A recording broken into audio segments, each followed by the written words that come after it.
So my number one film on my travel wish list is a James Bond film, On Her Majesty's Secret Service. And this is a film that came out in 1969, directed by Peter Hunt, starring George Lazenby in his only Bond performance, and co-starring Diana Rigg and Telly Savalas. And the plot summary of this film is James Bond woos a mob boss's daughter and goes undercover to uncover the true reason for Blofeld's allergy research in the Swiss Alps involving beautiful women from around the world. For me, this movie, well, first of all, I felt like I had to put a Bond movie on here somehow because that is such a travel log of a Yep. series, especially back in the old days. That really was why people liked to watch these films because they would go to places that, normal folks wouldn't be able to travel to. But for me, what this represents is a reason why movies inspire me to travel somewhere is because I want to travel to the set of where the movie was shot. Speaking of actually what we were just talking about, there's been so many places. If I go somewhere, even a city like New York or London, I'll look up, okay, what movies do I love? Where were they actually filmed on this street corner? Oh, I go to the for 9 3/4 train station for Harry Potter, and I go to that location. Or in New York, I go to the specific part where they filmed, a fight scene in The Godfather, because I like to go to the actual places that the movies were filmed. I think I actually mentioned on a previous podcast we talked about Indiana Jones and the Last Crusade. I was in Venice, Italy for the first time, but instead of exploring anything about Italy, I was just trying to find the church that they had in that film. I was a little high school kid at that point, so I was kind of dumb just doing that instead of taking in Venice. But for this movie, the Piz Gloria set, which is Enstavro Blofeld's hideaway, in real life, it's a circular restaurant on the top of the Swiss Alps. And the way that they shoot this movie actually is one of the most beautiful Bond movies. I really, really want to go to this place in Switzerland just so I can go to Blofeld's lair and walk around where they actually filmed this film. So that's why I had to put a movie on the list that inspires me to go someplace because the movie was shot there and I can visit the actual set. So, yeah, first off, have you been to Piz Gloria? I know you've been to Switzerland, which I've been to as well, but I haven't been to this exact location. Perchance, have you been there and had you seen this film before? And what are your No. thoughts on the film?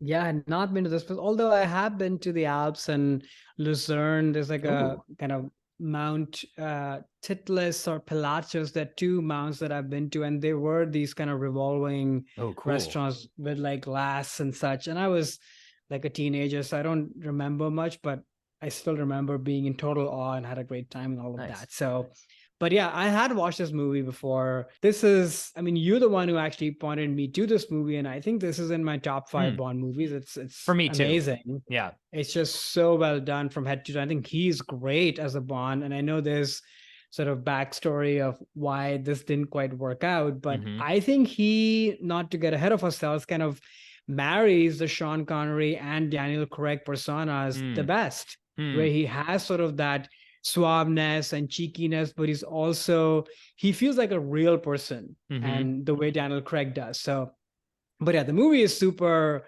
fun too. The whole like the storyline, it's fun, but it also has some relevance to it with COVID times and such that we're living in, and biochemicals and all of this stuff. Like watching this again, I was like, oh, this feels eerily sort of even more relevant now.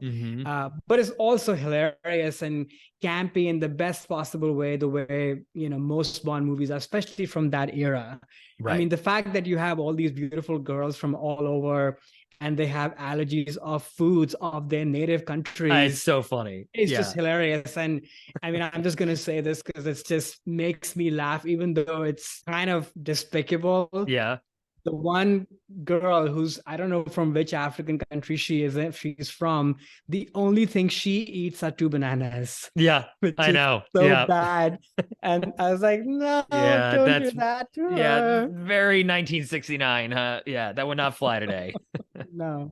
For me too, this is one of my, I think even number 5 on my Bond ranking. Yeah. I think the tone is great. It's like serious, but then at the same time has some fun to it, but the stakes feel very real. And like I was mentioning before too, just the way this movie is shot is just gorgeous. And there's a end scene when I love Bond movies where at the end the Marines storm the lair, and the lair is this revolving restaurant, Piz Gloria, at the top of this mountain. And all these helicopters are coming in as like the sun is setting, and it's absolutely gorgeous. I'm not actually sure who the DP was, but that scene is great. And there's a bunch of action sequences where Bond's on skis and these amazing wide shots, and the movie's in CinemaScope. It really takes advantage of that wide canvas. It's just incredible. And also Diana Rigg as Tracy is one of my favorite Bond girls, maybe even the best. She's super hot in this movie.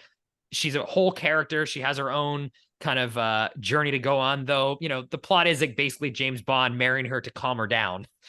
So there are some sort of gender problematic things in this. The father says are unbelievable. Yeah, it's unbelievable. And I think all the things that we're talking about in terms of them being so no longer kind of socially accepted anymore are because this movie, more so than a lot of the other old Bond movies, are really stick to the Ian Fleming novels. And those novels are incredibly sexist, racist, all those things. And this movie stays very close to what Fleming had in mind for the story, actually more so than most of the other Bond movies. And I think that's also why this movie works so well. It's just incredible. And just to mention one more thing about the location. So when they were scouting for locations, this restaurant was actually being built. In the book, Blofeld had a lair called Piz Gloria that was in the Swiss Alps. And they're like, hey, we'll pay for you guys to finish this restaurant if you let us shoot in it for a couple weeks for this film. And they let them do it. They paid for the completion of the restaurant. And now that restaurant and that complex is called Piz Gloria after the Fleming novel, just because the Bond production paid for it. And apparently there's a whole museum to Bond underneath the restaurant. You can go to and see photos and props and all these things. And again, that's a reason why I just really, really want to go here. That sounds so cool. It's so cool. I mean, getting back to the point we made before, this is an actual location. This is not a set. They went to a real place, even though they paid to finish it. It wasn't ready at the time, but the real place, and you can go there. And that is something that I find super cool. And then a lot of movies today, they just don't have that because they're all on green screens. No, I didn't know that. That's incredible. I would love to go there even more. I will say though, as somebody who has spent some time in Switzerland, because I had family there, I wish we got to see a little more of Switzerland, because they're primarily in this location, in that lair, which is all you see is sort of, ice and snow, and that's sort of it. I was happy when they came down and there was like a fair or like a market or something. That was sort of fun to see, because I'm always like that. I want to see more of the place. If you're taking me there, show me more. Just don't sit in one place. The chases are really fun, but after a while, I was like, we've had too many of these set pieces. That's my one other nitpick, other than sort of the problematic things we already touched on. Yeah, that's fair. I mean, it is a little long. I mean, that's one thing that I think you can say about it, but it just still keeps my interest the whole time. It's still very fun. Yeah. One other thing, just the last note on it too. I just want to call out the score. I think might be one of the best Bond scores that there exists. And I listen to it all the time. I think they did a really great job with the score too. Yeah.